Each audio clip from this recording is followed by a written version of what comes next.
Good morning, everyone. Seventh class. Today is 22nd May 2021 और day है Saturday. तो आज से हम एक नया चैप्टर स्टार्ट करेंगे। चैप्टर नंबर 2, अध्याय नंबर 2, हिमाचल में सामाजिक संरचना का ताना बाना। देखिए, फर्स्ट चैप्टर जो वो हमने पढ़ा हिमाचल प्रदेश की सामाजिक संरचना 1700 ईस्वी से वर्तमान तक, जिसमें कि हमने बहुत सारी बातों के बारे में डिस्कस किया, जैसे कि झुग्गा सत्याग्रह क्या होता है। ठीक है जी, हिमाचल प्रदेश में कौन कौन से विद्रोह हुए, अंग्रेज और सिखों के बीच में कौन कौन से युद्ध हुए, ठीक है, और महलमोरियों में कौन कौन से युद्ध हुए, सुकेत आंदोलन क्या था, मुगलों और हिमाचली पहाड़ी रियासतों ने मुगलों ने जो वो कौन कौन सी रियासतों को जीत लिया। तो कई सारी इंटरेस्टिंग चीजों के बारे में हमने इतिहास के बारे में हमने डिस्कस किया। आज से हम एक नया चैप्टर स्टार्ट करेंगे, हिमाचल में सामाजिक संरचना का ताना बाना। हम देखेंगे सबसे पहले कि सामाजिक संरचना जो वो क्या होती है। इसमें जो वो हम लोग सामाजिक संरचना का इतिहास, जो भी आरंभिक अवस्था थी, उसको हम डिस्कस करेंगे। उसके बाद हम लोग जो वो भेड़ बकरियों के साथ जो भी पालक होते हैं, उनके बारे में डिस्कस करेंगे। हिमाचल में जो भी हुआ था उसके बारे में ही डिस्कस करेंगे। जो भी हिमाचल में देवता होते हैं उसके बारे में भी हम इस चैप्टर में बात करेंगे। तो चलिए स्टार्ट करते हैं। काफी ये इंटरेस्टिंग चैप्टर होने वाला है। आपको बहुत सारी नॉलेज जो वो हिमाचल के बारे में इस चैप्टर में मिलने वाली है। तो चलिए स्टार्ट करते हैं। फर्स्ट, यहाँ से हिमाचल में सामाजिक संरचना का ताना बाना। सबसे पहले यहाँ पे लिखा है, मानव एक सामाजिक और सभ्य प्राणी है। सामाजिक और सभ्य प्राणी है। और उसके जीवन में विभिन्न पहलुओं का क्रमबद्ध विकास का तंत्र ही, उसके जीवन में जो भी विकास का तंत्र हो उसी को ही सामाजिक संरचना कहते हैं। तो अगर आपको पूछा जाए कि सामाजिक संरचना होता क्या है, चैप्टर का नाम तो सामाजिक संरचना है। तो जो भी मनुष्य है, जो भी मानव है, उसके जीवन में जो भी विकास हुआ, ठीक है, विकास करने का जो भी क्रमबद्ध, जो भी कंटिन्यू चल रहा है, ठीक है, जो भी प्रोसेस चल रहा है, उसको ही सामाजिक संरचना कहते हैं। आगे लिखा है, मानव इतिहास में विकास का क्रम निरंतर और कुछ सीमा तक सतत रूप में रहा है। सामाजिक ढांचे को प्रायः समय तथा स्थान के अनुरूप देखा जाता है। नेक्स्ट लिखा है, मानव समाजीकरण की संस्थाओं के माध्यम से सभ्यता का विकास कर सका है। समूचे विश्व सहित भारत में भी सामाजिक संरचना का मूल व्यक्तित्व का समूहों या परिवारों के रूप में रहना है। ठीक है, यहाँ पे लिखा है कि जो भी लोग हैं वो एक समूह में जो वो और मतलब कि एक परिवार के रूप में जैसे विश्व में रहते हैं वैसे ही भारत में भी रहते आए हैं। ठीक है, सामाजिक सॉरी हिमाचल प्रदेश में भी सुव्यवस्थित सामाजिक संरचना का निर्माण लंबी अवधि तक चली सामाजिक क्रियाओं का ही परिणाम है। आगे लिखा है, यहाँ पे कुछ इंटरेस्टिंग बात बताई गई है, विश्व में। क्या आप जानते हैं? ठीक है, ये जो यहाँ पे लिखा है जो वो काफी इंटरेस्टिंग होता है, इसको जो वो आप लोग अच्छे से पढ़ें। यहाँ लिखा है, लगभग 7000 ईस्वी पूर्व नीदरलैंड, ठीक है, नीदरलैंड प्रजाति के लोगों द्वारा मृतकों को दबाने की प्रथा शुरू हो चुकी थी।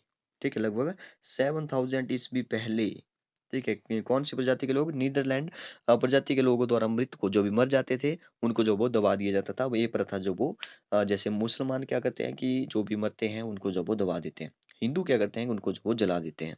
ठीक है, जो भी अस्थि होती है वहां पे हरिद्वार में फिर छोड़ देते हैं। ठीक है, लेकिन यहाँ क्या बोल रहा है कि जो भी नीदरलैंड प्रजाति के लोग थे मृतकों को दबा देते थे, तो ये प्रथा जो वो शुरू हो चुकी थी 7000 ईस्वी पहले, यानी उसका समाजीकरण शुरू हो चुका था।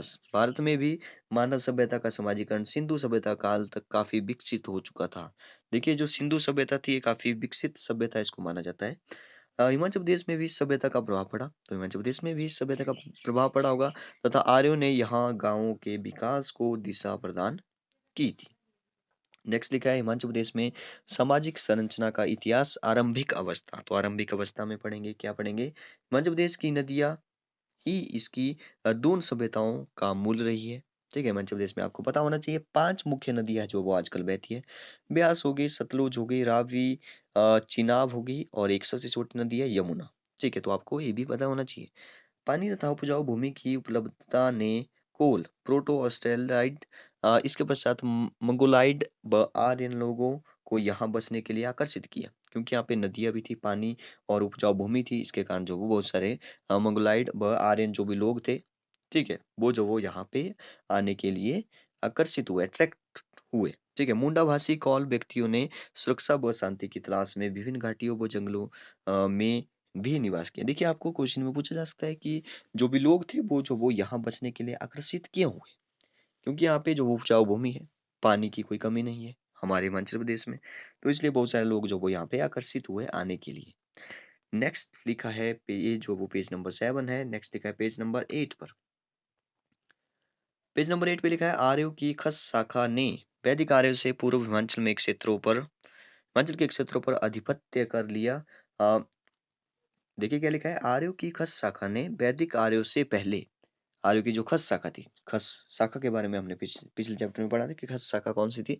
खस को ही लास्ट में जो वो बाद में राजपूत कहलाए।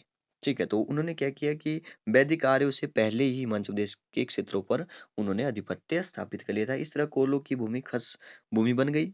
लगभग 1000 ईस्वी पूर्व हिमाचल प्रदेश में किरात प्रजाति के लोगों ने प्रवेश किया व यहाँ के लोगों पर आंशिक प्रभाव छोड़ा। पहाड़ी रियासतों में ऋग्वेद काल में संभवतः परिवार बरिंद व खुंद ही राजनीतिक इकाइयाँ थी। तो याद रखिए कौन कौन सी परिवार थे, बरिंद व खुद ही जो वो खुंद ही राजनीतिक इकाइयाँ थी। बरिंद कई परिवारों का समूह था जिसका विस्तार किया जाता रहा। इसी से जनपद बने और एक गणतंत्र के परिणाम है प्रमाण है सॉरी। ठीक है, तो क्या हुआ, बरिंद जो वो कई परिवारों का समूह था जिसका विस्तार किया जाता रहा और इसी से जो वो जनपद बने थे और जनपद से बना गणतंत्र। ये गणतंत्र के प्रमाण है। नेक्स्ट लिखा है यहाँ पे महाभारत काल में मध्य प्रदेश का क्षेत्र छोटे छोटे गणतंत्रों में बंटा हुआ था। मलाना संभवतः मध्य प्रदेश का प्राचीनतम व एकमात्र जीवित गणतंत्र है। मलाना जो वो आजकल कुल्लू में पड़ता है, तो मलाना जो भी शहर है वो जो वो सबसे पुराना जो वो प्राचीनतम एकमात्र गणतंत्र माना जाता है। ठीक है, आजकल भी वहाँ पे जो वो कोई यहाँ पे वो लोग जो वो संविधान को नहीं मानते हैं, वो उनका अपना ही एक अलग कानून है वहाँ पे। अगर कभी जाएंगे वहाँ पे तो जरूर वहाँ पे देखिएगा। ठीक है, नेक्स्ट लिखा है महाभारत में उल्लेख मिलता है, क्या उल्लेख मिलता है कि तिब्बत में शिवालिक पहाड़ियों तक त्रिगर्त, कांगड़ा, औटुम्बर, नूरपुर, पठानकोट, कुल्लुत। ठीक है, कुल्लू का जो पुराना नाम था वो कुल्लुत था।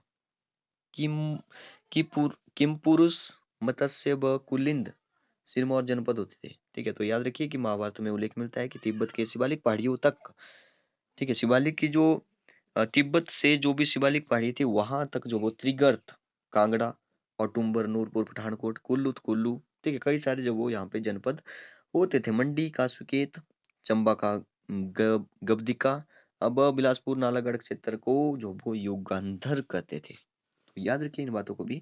इसके उपरांत हिमाचल प्रदेश पर विभिन्न शासकों ने आधिपत्य करने हेतु आक्रमण किए। इस तरह राजनीतिक संरचना का भी विकास हुआ। राजनीतिक विकास के साथ साथ आर्थिक गतिविधियां बढ़ी और वस्तुओं का आदान प्रदान बढ़ने लगा। सैनिकों की, देखिए यहाँ पे भेड़ बकरियों के साथ जो भेड़ बकरी पालक जिन्हें हम गद्दी बोलते हैं, जो ज्यादातर चंबा में आपको मिलेंगे, जिसके बारे में हमने पिछले चैप्टर में पढ़ा था कि वो क्या करते हैं, शायद आपने पिछली क्लास में भी पढ़ा होगा। तो वो जो वो जब ठंड पड़ जाती है तो वो जो वो निचले क्षेत्र में चले जाते हैं। ठीक है, क्योंकि वहाँ पे चारा जो वो मिल जाता है उनको। यहाँ पे है पेज नंबर है 9, पेज नंबर 9 से स्टार्ट करते हैं। यहाँ तक हम आज पेज नंबर 9 तक जो वो इसको कंप्लीट करेंगे। यहाँ तक आपने जो वो इसको पढ़ना है। ओके, तो यहाँ पे लिखा है वृद्धि कृषि व पशुपालक का विकास भी होने लगा। नेक्स्ट लिखा है वैसे तो सिंधु घाटी सभ्यता से पहले ही खेती का विकास काफी विकास हो गया था।